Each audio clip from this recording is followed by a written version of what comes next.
Hello students. सो आज हम पढ़ेंगे स्लीप फिजियोलॉजी। आज की वीडियो में हम पढ़ेंगे कि स्लीप में ईजी चेंजेस कैसे होते हैं, हम उन्हें कैसे रिकॉग्नाइज करेंगे, कैसे डिफरेंशिएट करेंगे फ्रॉम डीप स्लीप। ठीक है, तो स्लीप होता क्या है? सबसे पहले स्लीप हमारा नेचुरली अकरिंग एक कंडीशन, एक सिचुएशन है बॉडी और माइंड की, जिसमें होता क्या है, हमें एक तो पीरियड ऑफ अनकॉन्शियसनेस, हम कॉन्शियस नहीं रहते ड्यूरिंग स्लीप, है ना।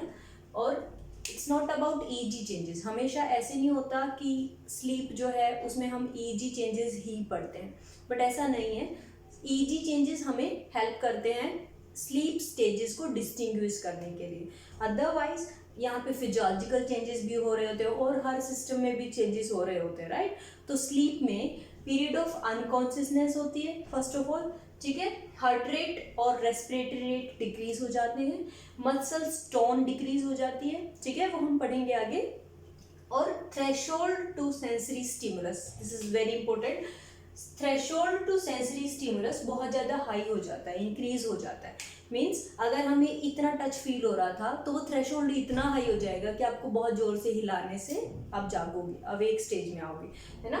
तो इसे बोलते हैं increase threshold to sensory stimulation, ठीक है। उसके अलावा अगर हम स्लीप की बात करें तो यूरिनेशन डिक्रीज हो जाएगा, है ना, स्लीप के टाइम, ठीक है। हम कुछ खा पी नहीं रहे, है ना, ईटिंग टाइम नहीं है, तो मेटाबॉलिज्म भी कम हो जाएगा, ठीक है। तो ये बात ध्यान रखना, कॉन्शियसनेस अफेक्टेड होती है, रिस्पॉन्स अफेक्ट होता है, हमारे जो रिफ्लेक्सेस हैं वो डिक्रीज हो जाते हैं। तो स्लीप हमेशा सिर्फ ईजी की टर्म में हम इसलिए पढ़ते हैं so that we can recognise, हम उन्हें डिफ्रेंशिएट कर पाए। नहीं तो स्लीप जो है बॉडी और माइंड का वो स्टेट है, नेचुरली अकरिंग स्टेट, जिसमें ये सारे चेंजेस हो रहे होते हैं, ठीक है। तो अब हम इस वीडियो में पढ़ेंगे कि स्लीप स्टेजेस जो है वो कैसे होती हैं। तो आपने सुना होगा स्लीप वेक साइकिल भी होता है और स्लीप साइकिल भी होता है, तो ये दोनों चीजें बिल्कुल अलग है, ठीक है। तो आपको पता होना चाहिए what is sleep wake cycle.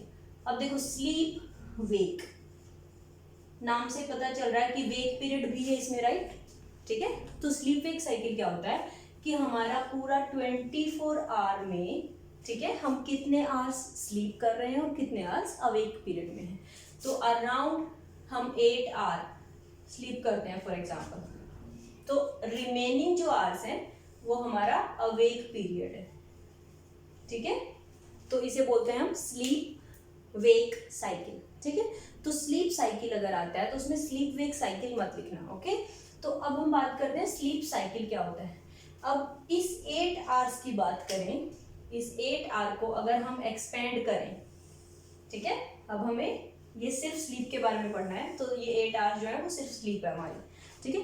तो इस 8 आवर की ड्यूरेशन में अगर हम 8 आवर स्लीप कर रहे हैं तो इस 8 आवर की ड्यूरेशन में भी कई साइकिल्स होते हैं। साइकिल्स मिनिमम 4 भी हो सकते हैं और 4 to 6 भी हो सकते हैं और 6 से ज़्यादा भी हो सकते हैं कभी कभी, ठीक है। तो ये जो साइकिल्स हैं इनको बोलते हैं sleep cycle. So for example ये एक स्लीप साइकिल है, ये सेकंड स्लीप साइकिल है, ये थर्ड स्लीप साइकिल है, ये फोर्थ स्लीप साइकिल है और सो ऑन, फिफ्थ भी हो सकता है, सिक्स्थ भी हो सकता है, ठीक है। तो मोस्टली 4 स्लीप साइकिल जो है हमारे पर नाइट होते हैं, ठीक है। अब हमें पढ़ना है कि ये एक स्लीप साइकिल जो है वो होता क्या है एग्जैक्टली, ठीक है। तो स्लीप ओके, तो स्लीप साइकिल क्या होता है। तो सबसे पहले हम अवेक होते हैं, ठीक है, अवेक, ठीक है। तो इस वीडियो में हम पढ़ेंगे कि ईजी चेंजेस जो हैं जब हम स्लीप की तरफ जाते हैं तो ईजी चेंजेस कैसे होंगे, राइट। तो सबसे पहले हम अवेक होंगे, अवेक से पहले हम अलर्ट होंगे, अलर्ट मतलब हम कुछ काम कर रहे हैं, तो हमारी जो ईजी वेवफॉर्म है वो कौन सी आएगी, बीटा, ठीक है। तो बीटा जो वेवफॉर्म है वो easy waveform 13 to 30 hertz frequency की होती है और जब हम अलर्ट होते हैं, ठीक है। अब हम सोने के लिए बेड पे जाएंगे और आइज क्लोज करेंगे, ठीक है। तो जब हम आइज क्लोज रेस्टिंग कंडीशन में होते हैं तो हमारी कौन सी ईजी होती है, अल्फा, ठीक है, अल्फा वेवफॉर्म जो कि 8 to 13 हर्ट्ज फ्रीक्वेंसी की होती है, ठीक है, ओके। तो अब हमें स्लीप में जाना है, ठीक है। तो अवेक से हम जाएंगे NREM स्लीप में, ठीक है। उसके बाद अब जो NREM है वो होता है स्टेज 2, स्टेज 3, स्टेज 4, ठीक है। तो 1 2 3 4 एनआरईएम की 4 स्टेजेस क्रॉस होंगी। उसके बाद हम जाएंगे आरईएम स्लीप में। ये हम पढ़ेंगे क्या होता है, जस्ट अभी एक बार समझ लो कि हम अवेक होंगे सबसे पहले, ठीक है, फिर हम एनआरईएम स्लीप में जाएंगे, फिर हम रैम स्लीप में जाएंगे, ठीक है। तो ये जो साइकिल है ये है एक साइकिल, ठीक है।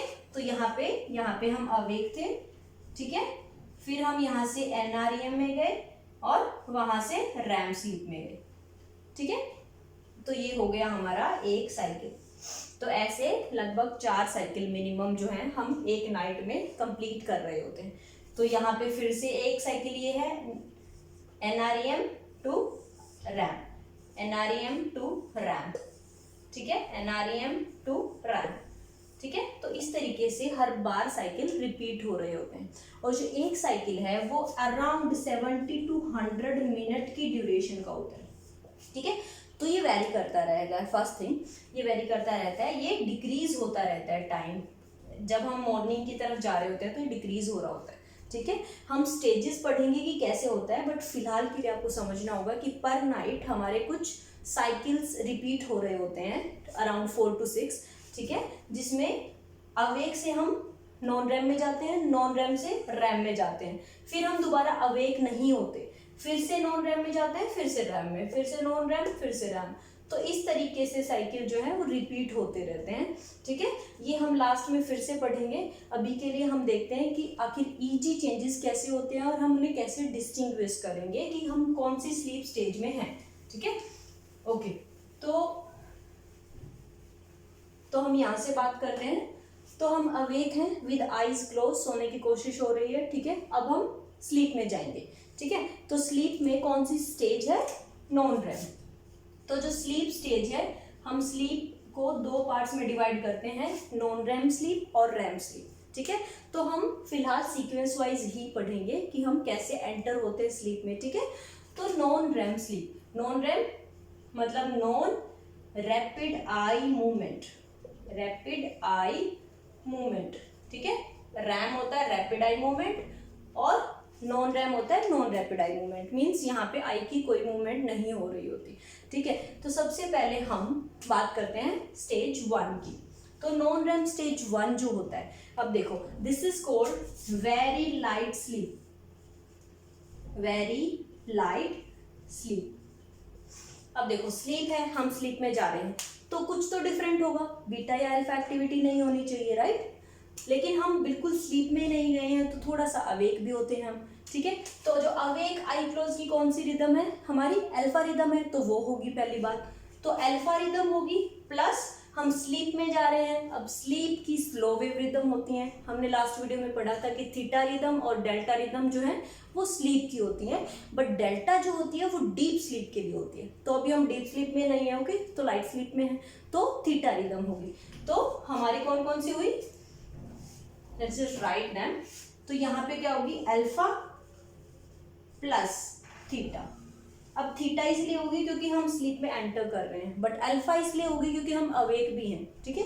तो थीटा जो होती है वो होती है 4 to 7 हर्ट्ज, ठीक है। तो इस तरीके से 1 2 3 4 5 इस तरीके से चल रहा होगा, ये मिक्सचर थीटा रिदम होगी और फिर सडनली अल्फा रिदम आ जाएगी जो कि हाई फ्रीक्वेंसी होती है, 8 to 13 की मिक्स होगी और 4 to 7 हर्ट्ज की मिक्स होगी, ठीक है। तो फर्स्ट स्लीप स्टेज की अगर हम बात करें तो हमारा जो हम सेंस कर पाते हैं, हम लिसन कर पाते हैं, ठीक है। तो धीरे धीरे हम जाते हैं, तो ये सब्सिक्वेंट होता है।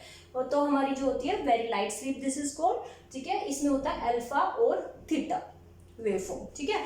तो ईजी वेवफॉर्म होगी हमारी अल्फा और थीटा, ठीक है। थीटा जो स्लो वेव है और अल्फा जो है ये लो फ्रीक्वेंसी, हाई फ्रीक्वेंसी लो एम्पलीट्यूड, ठीक है। तो ये हो गया वेरी लाइट स्लीप, जिसकी कैरेक्टरिस्टिक हो गई अल्फा प्लस थीटा, क्योंकि स्लीप में जा रहे हैं, क्योंकि हम अवेक भी हैं, ठीक है। तो इस चीज समझने की कोशिश करोगे ना तो you don't have to learn.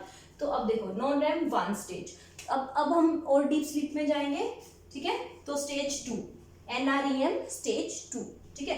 उसमें क्या होगा, हम वेरी लाइट स्लीप से हम जा रहे हैं लाइट स्लीप में, लाइट स्लीप, तो जो थीटा वेवफॉर्म है वो बढ़ती जाएगी, ठीक है। तो मेजॉरिटी जो है यहाँ पे थीटा वेवफॉर्म की होगी, बट आपके एग्जाम पॉइंट ऑफ व्यू से भी इंपॉर्टेंट है। और करेक्टरिस्टिक फीचर, इस स्टेज का करेक्टरिस्टिक फीचर, दो करेक्टरिस्टिक फीचर हैं। एक तो अगर हम वेवफॉर्म देखें तो कुछ इस तरीके की वेवफॉर्म दिखेगी आपको, जिसे बोलते हैं स्लीप स्पिंडल। स्पिंडल मतलब वो स्पिंडल शेप की वेवफॉर्म दिखेगी, ऐसे इंक्रीजिंग और डिक्रीजिंग ट्रेंड। तो ये जो शेप है ये स्पिंडल शेप बोलते हैं इसको, स्पिंडल शेप की वेवफॉर्म दिखेगी, ठीक है। नॉर्मली थीटा एक्टिविटी चल रही है बहुत ही स्लो, ठीक है, और थीटा एक्टिविटी है तो ये हाई एम्पलीट्यूड होगी, ठीक है। फ्रीक्वेंसी कम होगी 4 to 7 हर्ट्ज और एम्पलीट्यूड ज्यादा होगा। तो एम्पलीट्यूड जब ज्यादा होगा तो बीच बीच में कहीं कहीं ज्यादा एम्पलीट्यूड, कम एम्पलीट्यूड और हाई फ्रीक्वेंसी की अल्फा वेव्स दिखेंगी आपको, इन्हें बोलते हैं स्लीप स्पिंडल्स। तो करेक्टरिस्टिक फीचर एक तो थीटा हो गया और एक हो गया स्लीप स्पिंडल्स, स्लीप स्पिंडल। तो एनआरईएम स्टेज 2 में करेक्टरिस्टिक फीचर है थीटा और स्लीप स्पिंडल। स्लीप स्पिंडल के साथ में एक और करेक्टरिस्टिक फीचर है जिसे बोलते हैं के कॉम्प्लेक्स। के कॉम्प्लेक्स, ठीक है। के कॉम्प्लेक्स क्या होता है, जब हमारी थीटा रिदम चल रही होती है बीच बीच में अल्फा का एक बायफेजिक वेवफॉर्म मिलेगी, बायफेजिक जर्क लाइक सिंगल वेवफॉर्म मिलेगी, ठीक है। देखो ये बायफेजिक है, दोनों तरफ जा रही है, और एक सिंगल ही कॉम्प्लेक्स है, इसीलिए इसे बोलते हैं के कॉम्प्लेक्स, ठीक है। के कॉम्प्लेक्स होता है जब हम कुछ सुनते हैं, अब हम स्लीप में जा रहे हैं, ठीक है, थ्रेशोल्ड तो बढ़ गया है, बट किसी ऑडिटरी स्टिमुलेशन की वजह से ये के कॉम्प्लेक्सेस आ रहे होते हैं। और जो स्लीप स्पिंडल है वो भी अल्फा एक्टिविटी है, वो किस वजह से होती है, अब यहाँ थ्रेशोल्ड इंक्रीज हो गया है, ठीक है, तो हम अवेक नहीं हो रहे, बट उसकी वजह से ब्रेन में कुछ थैलेमस से कॉर्टेक्स की तरफ जो वेवफॉर्म है ना, कुछ ईपीएसपी जनरेट हो जाते हैं, ठीक है। अगर हम डायग्राम ड्रॉ करें तो हमें पता है थैलेमस जो है, थैलेमस से कॉर्टेक्स की तरफ जो है स्टिमुलेशन जा रहा होता है, ठीक है। तो वैसे ये कट हो जाता है स्लीप में, जब हम स्लीप की तरफ जा रहे होते हैं तो ये वैसे तो कट है, लेकिन कुछ सेंसरी स्टिमुलेशन की वजह से यहाँ कुछ ईपीएसपी जनरेट होते हैं, तो इसीलिए बोलते हैं थैलेमोकॉर्टिकल ईपीएसपी जो है वो जनरेट करते हैं स्लीप स्पिंडल, ठीक है। तो ये याद रहेगा, स्टेज 2 में हमारे के कॉम्प्लेक्स होते हैं कुछ ऑडिटरी स्टिमुलस की वजह से, और स्लीप स्पिंडल होते हैं थैलेमोकॉर्टिकल ईपीएसपी की वजह से, ठीक है। अदरवाइज हमारा हम स्लीप की तरफ जा रहे हैं तो थीटा वेव्स है, ठीक है। तो ये हो गई स्टेज 2, ओके। अब नेक्स्ट है एनआरईएम स्टेज 3, स्टेज 3 एनआरईएम, ठीक है। अब स्टेज 3 जो है, 3 और 4 दोनों ही सेम है, ठीक है। एनआरईएम स्टेज 3 एंड 4 कौन सी वेव फॉर्म होगी, स्लो वेव्स। स्लो वेव्स में तो सबसे most prominent obviously delta waves, delta wave जो कि लेस देन 4 हर्ट्ज फ्रीक्वेंसी की वेव फॉर्म होती है। तो हम जब डीप स्लीप में चले जाते हैं तो डेल्टा वेव्स होती हैं, प्रॉपरली सिंक्रोनाइज्ड वेव्स होती हैं, ठीक है। Properly synchronised mean very high amplitude. अब delta waves less than 4 frequency की हैं, अगर हम इसको 1 सेकेंड लगाएं, मान लो ये 1 सेकेंड ड्यूरेशन है, तो लेस देन 4 हर्ट्ज की फ्रीक्वेंसी होगी और हाई एम्पलीट्यूड 200 माइक्रोवोल्ट तक एम्पलीट्यूड होता है इनका, ठीक है। तो स्टेज 3 एंड 4 में डेल्टा वेव्स मिलेंगी, ओके। तो अगर रिवाइज करें, एनआरईएम 1 में हमारा अल्फा और थीटा वेव मिक्स्ड मिलेंगी, स्टेज 2 में हमारी जो लाइट स्लीप है उसमें थीटा वेव्स मिलेंगी, साथ में स्लीप स्पिंडल और के कॉम्प्लेक्स, स्टेज 3 एंड 4 में डेल्टा वेव्स मिलेंगी, ठीक है। अब एनआरईएम के बाद जो है पर्सन जाता है रैम में। अब एज नेम शोज, रैम क्या होता है, रैपिड आई मूवमेंट, ठीक है। तो रैपिड आई मूवमेंट में रैपिडली उसकी आई मूव हो रही होती हैं, तो जो वेव्स मिलेंगी ईजी वेव्स वो मिलेंगी बीटा वेव, ठीक है। तो जो ब्रेन है वो ऐसा लगेगा कि अवेक स्टेज में है, लेकिन हम मोस्ट डीप स्लीप में होते हैं उसमें, तो इसीलिए वैसे तो हम डीप स्लीप में हैं, लेकिन वेव्स आ रही है बीटा वेव जो कि अलर्ट वेव्स हैं, तो उल्टा हो गया ना, इसीलिए इसे बोलते हैं पैराडॉक्सिकल स्लीप, ठीक है। तो इस स्लीप को बोलते हैं पैराडॉक्सिकल स्लीप, पैराडॉक्सिकल स्लीप, ठीक है। तो पैराडॉक्सिकल स्लीप, इसमें ब्रेन एक्टिव होती है, ठीक है, इसीलिए हम ड्रीम्स ज्यादा लेते हैं। तो इसीलिए रैम जो स्टेज है इसी में हमारा ड्रीमिंग हो रही होती है सबसे ज्यादा। तो this is the dream stage, इसी में हम ड्रीम्स ले रहे होते हैं सबसे ज्यादा, ठीक है। तो बीटा वेव्स होती है रैम स्लीप में और पैराडॉक्सिकल स्लीप बोलते हैं इसको, ठीक है। तो आपको समझ आया कि हम स्लीप में, स्लीप स्टेजेस में हम कैसे एंटर हो रहे होते हैं। तो फर्स्ट ऑफ ऑल अवेक होंगे हम अल्फा के साथ, अल्फा वेव्स के साथ, फिर हम डीप स्लीप में जाएंगे एनआरईएम 1 जिसमें अल्फा और थीटा वेव्स होंगी, एनआरईएम 2 जिसमें थीटा वेव्स के कॉम्प्लेक्स और स्लीप स्पिंडल दिखेंगे, स्टेज 3 एंड 4 जिसमें हमारी स्लो वेव्स डेल्टा वेव्स दिखेंगी और रैम में हमारी बीटा वेव्स दिखेंगी, ठीक है। लेकिन सबसे इंपॉर्टेंट पार्ट है जो हम रैम स्लीप में होते हैं तब हमारा मसल अटोनिया होता है, मसल कंप्लीट पैरालिसिस होता है। अगर हम नॉन रैम की बात करें तो यहाँ मसल की एक्टिविटी कम होती है, टोन कम होती है और जो है रिफ्लेक्सेस कम होते हैं। बट अगर हम नॉन रैम की बात करें तो टोटली पैरालाइज्ड होती है मसल्स, पैरालाइज्ड, ठीक है। हार्ट रेट, रेस्पिरेटरी रेट ये इंक्रीज होना शुरू हो जाते हैं और मसल्स पैरालाइज होते हैं। तो ये हो गया कि स्लीप स्टेजेस होती कैसे हैं। अगर हम देखें कि ओवरनाइट स्लीप स्टेजेस कैसे वैरी करती हैं तो इधर देखो, ये हमारा अवेक है, ये अवेक स्टेट है। ऊपर वाली लाइन को टच, जैसे हम यहाँ सोते हैं तो हम ये लाइन टच कर रहे हैं मॉर्निंग में, ठीक है, बीच में अवेक स्टेज नहीं होती।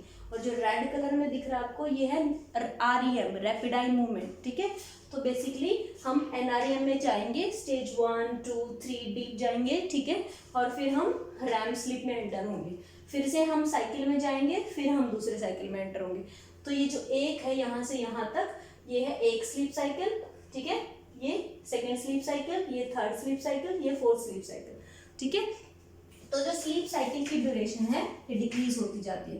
ड्यूरेशन ये मान लो 90 मिनट है, ये 85 मिनट है, मान लो ये 70 मिनट है, 60 मिनट है, ठीक है।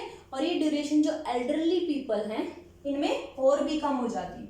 ये जो आप वैसे भी देख रहे हैं, अगर नॉर्मल स्लीप की बात करें तो स्टेज 3 और 4 जो है आप देखो विद टाइम मॉर्निंग की तरफ स्टेज 3 4 गायब हो रहे हैं, है ना। तो एनआरईएम स्टेज 3 और 4, ठीक है, एनआरईएम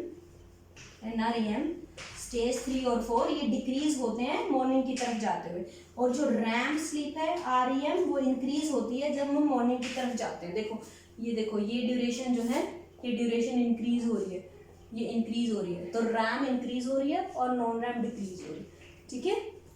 तो ये हो गया अबाउट स्लीप, ठीक है। नेक्स्ट वीडियो में हम बात करेंगे कि स्लीप फिजियोलॉजी क्या है, आखिर कौन से मैकेनिज्म है जो स्लीप प्रमोट कर रहे हैं, आखिर कौन से मैकेनिज्म है जो अवेकनिंग प्रमोट कर रहे हैं, ठीक है।